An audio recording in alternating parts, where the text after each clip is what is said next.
Oi gente, aqui é o Bruno de novo, e hoje vou contar para vocês um relato ainda mais sinistro. Uma história daquelas que a gente só ouve falar em filme, mas aconteceu de verdade, com mais uma pessoa daqui de Minas Gerais. Da série de relatos de Goiás, então já prepara o coração e a pipoca porque essa história vai deixar todo mundo arrepiado. Vamos lá. Relato 1, o menino na janela, Pirenópolis. Sabe quando você decide se aventurar, se jogar em algo novo? Pois é, foi exatamente o que eu fiz em uma viagem para Pirenópolis, Goiás. Eu e uns amigos decidimos ir para essa cidade charmosa, cheia de história, para aproveitar um fim de semana diferente. O plano era explorar o centro histórico e quem sabe ouvir umas histórias antigas, daquelas que te deixam com aquele arrepio na espinha. Mas eu nem imaginava que essa história, essa lenda do tal menino na janela, ia se tornar tão real e me assombrar até hoje. A noite já tinha caído, enquanto a maioria do grupo resolveu descansar, eu, curioso que sou, decidi dar uma volta sozinho. As ruas de pedra, os casarões antigos, as luzes baixas, tudo tinha uma energia, um clima que parecia saído de um filme. E aí, caminhando entre aqueles casarões, senti como se tivesse voltado no tempo. Mas foi quando passei por uma rua mais estreita que algo realmente estranho aconteceu. Primeiro, foi aquele silêncio repentino. Parece que até os grilos e o vento se calaram. Meus passos ecoavam pela rua e, de repente, senti como se tivesse sendo observado. A sensação foi tão forte que parei e olhei ao redor. No segundo andar de um dos casarões, lá estava ele, um menino, parado na janela, me olhando fixamente. Ele era pálido, muito pálido, e seus olhos pareciam vazios, sem brilho. Por um momento, pensei que fosse uma criança real, alguém que estava só me observando por curiosidade. Mas quando fixei o olhar nele, senti um arrepio tão intenso que não consegui me mexer. Era como se meu corpo inteiro tivesse congelado.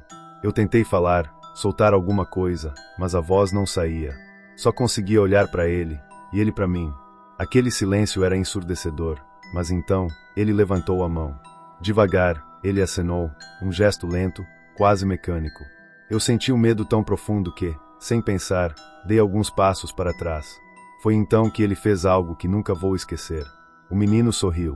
Um sorriso fraco, mas carregado de algo estranho, quase maligno. Tentei correr, mas parecia que os pés não me obedeciam. Era como se algo estivesse segurando minhas pernas. Quando finalmente consegui me mexer, virei de costas e comecei a correr sem olhar para trás. Só ouvi o som de uma janela se fechando com força, ecoando pela rua deserta. Não olhei para trás, nem quis saber se ele ainda estava lá. Desde aquela noite, toda vez que alguém menciona Pirenópolis ou um menino na janela, sinto aquele mesmo arrepio. Será que ele era um fantasma? Um espírito perdido? Nunca mais voltei naquela rua, e nem quero. Relato 2. O guardião da Gruta dos Três Olhos, Três Ranchos. Eu sempre fui fascinado por mistérios, por isso, quando soube da Gruta dos Três Olhos em Três Ranchos, Goiás, sabia que precisava conhecer o lugar. Dizem que a gruta é protegida por um guardião, uma figura sobrenatural que impede qualquer um de entrar muito fundo. Claro que eu e alguns amigos decidimos que isso era só história para assustar gente boba, e resolvemos explorar. A gruta era mais sinistra do que esperávamos. À medida que nos aproximávamos da entrada, o ar parecia mais denso, pesado. Algo invisível pairava no lugar, como se estivéssemos sendo observados. De início, achamos que era só a imaginação pregando peças, mas, lá dentro, tudo ficou ainda mais estranho. A gruta é chamada de Três Olhos por causa de três aberturas no teto, onde a luz entra em feixes que iluminam pontos específicos. Quando chegamos no primeiro desses feixes, um amigo jurou que viu uma sombra passar. Rimos dele, dizendo que era coisa da cabeça dele, mas, no segundo feixe, foi minha vez de ver algo.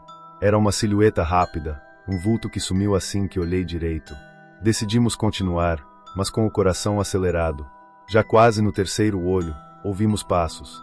Passos que não eram nossos. Cada um de nós ficou congelado no lugar, tentando ouvir melhor, mas quando os passos ficaram mais próximos, alguém no grupo gritou e todo mundo começou a correr para a saída. Enquanto corríamos, eu tive a infelicidade de olhar para trás e, juro, vi um homem, uma figura coberta por um manto escuro, parado bem no terceiro feixe de luz. Ele não estava se movendo, só nos observava, como se quisesse nos lembrar que aquele lugar era dele. Relato 3. A noiva da Ponte da Amizade, Ipameri. Desde pequeno, sempre ouvi histórias de terror, aquelas que a gente escuta ao redor da fogueira ou nas noites de chuva, quando a energia acaba e ficamos no escuro.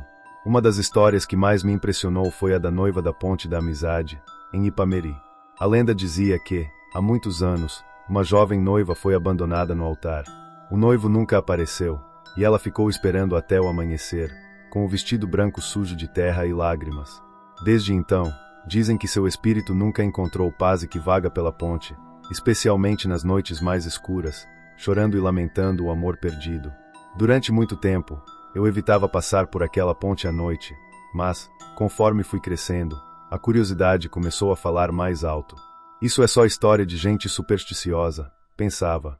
Então, numa noite especialmente sombria, decidi que iria lá, sozinho, só para provar que tudo aquilo era balela.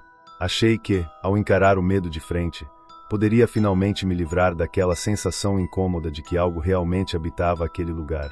Escolhi uma noite de céu fechado, uma daquelas que a gente sente o peso da escuridão. Nem a luz da lua ajudava. Era como se o céu estivesse tão denso e escuro que engolia qualquer raio de luz. Cheguei perto da meia-noite, o horário em que dizem que a noiva aparece.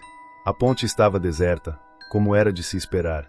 Um vento gelado soprava, e o único som era o eco dos meus passos sobre a madeira velha.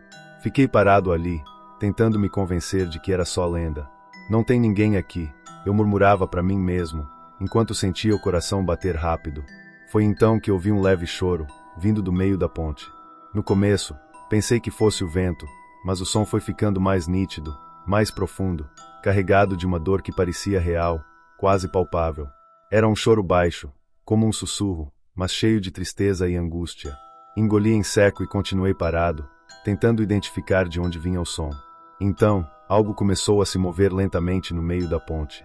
Na penumbra, consegui distinguir uma silhueta. Era uma mulher de vestido branco, coberta por um véu, com a cabeça baixa. Ela caminhava devagar, como se estivesse perdida, carregando um peso invisível, afundada em um sofrimento tão profundo que me deixou paralisado. Cada passo dela parecia ecoar no silêncio da noite. O vento ficou mais frio, e eu senti minha pele arrepiar inteira. Ela parou de repente, ainda com a cabeça baixa, e então ergueu o rosto lentamente, como se tivesse finalmente notado a minha presença. Naquele momento, meus olhos encontraram os dela, e nunca vou esquecer o que vi. Seus olhos eram vazios, sem vida, mas transmitiam uma dor tão intensa, tão profunda, que eu quase podia sentir o peso da tristeza dela em mim. Foi como se toda a solidão e o desespero dela tivessem sido transferidos para mim. Eu sabia que precisava sair dali, que precisava correr, mas meus pés estavam grudados ao chão. Era como se algo invisível estivesse segurando meu corpo, me prendendo ali, obrigando-me a encará-la. Um calafrio percorreu minha espinha, e, por mais que eu tentasse me mover, parecia impossível. A sensação era de que ela estava me prendendo com aquele olhar, sugando minha energia, minha vontade de escapar. Ela deu mais um passo, e então outro, sempre me encarando. A cada movimento, senti um peso aumentar no peito, como se estivesse sendo sufocado pela presença dela. Sua expressão mudou. O olhar triste deu lugar a algo mais sombrio, quase ameaçador. E, num sussurro, ela murmurou algo que não conseguia entender, mas que parecia carregar uma maldição, algo destinado a me assombrar pelo resto da vida. Quando ela estava a poucos passos de mim, consegui reunir todas as forças e romper aquele transe. Sem pensar, virei de costas e comecei a correr o mais rápido que podia, sem olhar para trás. Só ouvia meus passos ecoando pela ponte e o som do vento que parecia ter ficado ainda mais forte, como se tentasse me empurrar de volta. No entanto, mesmo enquanto corria, eu podia ouvir o som do vestido dela roçando pelo chão, como se ela ainda estivesse atrás de mim. Em um último lampejo de coragem, virei a cabeça para ver se ela realmente me seguia. Mas a ponte estava vazia. Não havia mais ninguém lá. Mesmo assim, continuei correndo até chegar ao final da estrada, sem fôlego, com o coração disparado. Aquela noite mudou tudo. Relato 4. A Dama de Branco de Goiânia. Quem nunca ouviu falar da famosa Dama de Branco? A história dela é contada por quem viaja pelas estradas de Goiânia e sempre vem acompanhada de arrepios e olhares desconfiados. Dizem que ela aparece nas noites mais escuras, nas estradas desertas, sempre esperando um motorista solitário que lhe dê carona. Muita gente garante que ela traz sorte para quem a ajuda. Mas, e quem a ignora? Dizem que as consequências podem ser sombrias. Nunca pensei que me veria nessa situação, mas foi exatamente o que aconteceu numa madrugada voltando de um evento em uma cidade próxima. Eu dirigia sozinho, já exausto, e o caminho estava especialmente escuro. O céu estava encoberto, e o único som era o do motor do meu carro e da estrada que se estendia à minha frente como um tapete sem fim. Os postes de luz estavam tão espaçados que, a cada trecho mais escuro, eu sentia um arrepio, como se alguma coisa estivesse escondida nas sombras, observando cada movimento meu. Foi numa dessas brechas de escuridão que a vi pela primeira vez. Ao longe, uma figura se destacava no acostamento, uma silhueta delicada e envolta em um vestido branco. À primeira vista, pensei que fosse uma pessoa comum, talvez alguém que tinha tido problemas com o carro e precisava de ajuda. Mas, conforme me aproximei, percebi que havia algo de estranho. Ela estava parada, completamente imóvel, e, mesmo com a escuridão, seu vestido branco parecia brilhar de um jeito peculiar, quase sobrenatural. Eu diminui a velocidade, instintivamente. Meu coração estava disparado, e eu já não tinha tanta certeza de que queria ajudar aquela pessoa. Mas então ela levantou a mão, fazendo um leve gesto, como se pedisse uma carona. Aquele movimento foi quase hipnótico. Senti um frio percorrer minha espinha, mas, ao mesmo tempo, algo dentro de mim parecia forçar a parar o carro. Respirei fundo, tentando me convencer de que era apenas uma pessoa qualquer. Estacionei ao lado dela e destravei a porta do passageiro, que se abriu lentamente. A mulher entrou com um movimento suave, quase flutuante, e se sentou ao meu lado, olhando fixamente para a estrada. Não trocamos nenhuma palavra no começo. Ela parecia alheia a tudo, como se estivesse presa em um mundo próprio, uma dimensão diferente da minha. Com a visão periférica, notei que ela tinha um rosto pálido, quase sem cor, e seus olhos. Ah, aqueles olhos! Eram profundos, mas vazios, como se escondessem um mistério tão antigo que só de tentar desvendá-lo eu já sentia um calafrio inexplicável. Tentei quebrar o silêncio, mas a voz parecia não querer sair. Era como se algo invisível estivesse me impedindo de falar. Ela permaneceu em silêncio, olhando fixamente para frente, sem ao menos piscar. Eu continuei dirigindo, cada quilômetro me deixando mais tenso. O silêncio era quase insuportável. O relógio do painel parecia estar parado, e a estrada não tinha fim. Então, de repente, ela quebrou o silêncio, sussurrando em uma voz tão suave que parecia vir de outro mundo. Você acredita em promessas? O tom era enigmático, e eu senti um nó se formar na garganta. Antes que eu pudesse responder, ela continuou: muitas pessoas esquecem as promessas que fazem. E isso tem consequências. As palavras dela me deixaram arrepiado. Eu não sabia se estava falando comigo ou consigo mesma, mas o peso daquela frase me fez sentir um medo profundo. Parecia uma advertência, um aviso sombrio. O instinto de sobrevivência gritava para que eu parasse o carro e saísse dali o mais rápido possível, mas algo mais forte me impedia de agir. Ela me olhou pela primeira vez, e seus olhos transmitiam uma tristeza inexplicável, uma dor antiga, profunda. Ela então se voltou novamente para a estrada e, pouco tempo depois, falou em um tom ainda mais baixo, quase como um lamento. Obrigada por não me ignorar. Sua voz, carregada de um pesar imenso, me deu a sensação de que ela estava ali esperando há muito, muito tempo, talvez por uma ajuda que nunca chegou. Ela se ajeitou no banco, suspirou, e então, simplesmente desapareceu. Não houve som, nem movimento. Num segundo ela estava ali, e no outro, o banco estava vazio. Fiquei paralisado, olhando fixamente para o lugar onde ela havia estado, sem conseguir entender o que tinha acabado de acontecer. O carro parecia tomado por um silêncio sepulcral, e o ar estava mais frio, quase gelado. Tentei me recompor, e finalmente segui viagem, ainda em choque, tentando processar o que eu tinha acabado de vivenciar. Relato 5. O lobisomem do interior de Goiás. Eu sempre fui fascinado por histórias sobrenaturais, especialmente aquelas que envolvem criaturas lendárias. Mas confesso que nunca levei muito a sério a lenda do lobisomem, apesar das incontáveis vezes em que ouvi os mais velhos do interior de Goiás contando, com olhos arregalados, sobre avistamentos e encontros assustadores. Eles juravam de pés juntos que, nas noites de lua cheia, um homem de aparência comum se transformava em uma fera. No entanto, como todo bom cético, eu achava que aquilo era só mais uma história para assustar crianças. Até a noite em que eu mesmo encontrei, ou melhor, fui encontrado, pelo tal lobisomem. Eu estava visitando meus tios em uma fazenda no interior de Goiás. Era um lugar isolado, cercado por vastos campos e poucas casas vizinhas. A noite estava especialmente clara, e a lua cheia brilhava tão forte que quase iluminava o pasto como se fosse dia. Eu tinha passado o dia ajudando com os afazeres da fazenda. Quando a noite caiu, aproveitei a calmaria para relaxar um pouco do lado de fora.